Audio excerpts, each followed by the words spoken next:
everyone, welcome to my channel. My name is Jennifer. In this video, I'm going to show you how I made these clay coasters imprinted with leaves and pine needles.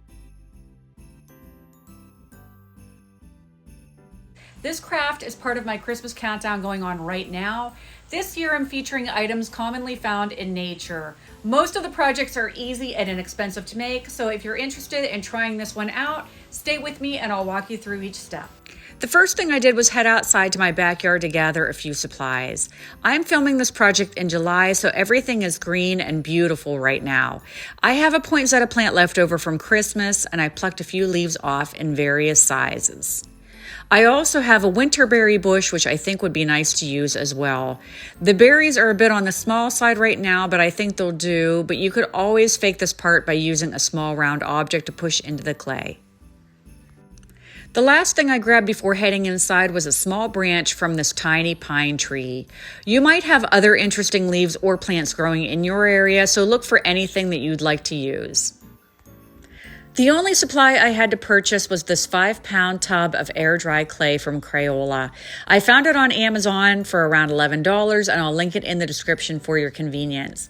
I've never really worked with this type of clay before, so I started with a small chunk thinking I could always add to it if need be. The directions on the back state you may need to add a little bit of water to make the materials workable, but if you do, don't store it with the untouched clay. Thinking it would be like working with dough, I got out a baking mat and rolling pin. It was much stickier, and if I were to do this again, I'd probably roll it between two pieces of parchment paper instead. Adding small amounts of water did make this process a little bit easier, but I still struggled at first. You might also try to roll even pieces into a ball, then flatten it from the top. This was really trial and error on my part. I used a mug to estimate what size coaster I would need. I intended on using this cookie cutter with the pretty scalloped edges, but it just wasn't big enough, so I decided to use a drinking glass instead. Working with a spatula, I very carefully scraped the coasters off of the mat and placed them on parchment paper.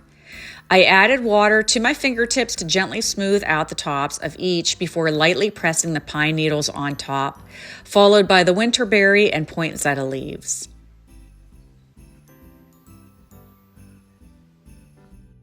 I then took the coasters outside to dry in the hot sun, but brought them in at dusk because I didn't want the morning dew to interfere with the drying process. Then I very carefully peeled and scraped the organic material off of each top to reveal the imprint.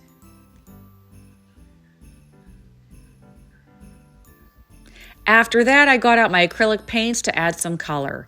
It really didn't take much, just a tiny drop of paint and a little bit of water did the trick. I used bright red and a deep green. You might choose to add color to the background as well. I left my natural, but you could experiment with this if you'd like. Once completely dry, I sprayed both the front and back with a couple coats of clear polyurethane to give the coasters a protective barrier. And that's essentially the last step. They looked so pretty displayed with my cocoa mug set, but you could easily use them as a jewelry trinket dish or even add essential oils instead of the polyurethane and slip them into a linen closet or among folded clothes or even in a car glove box.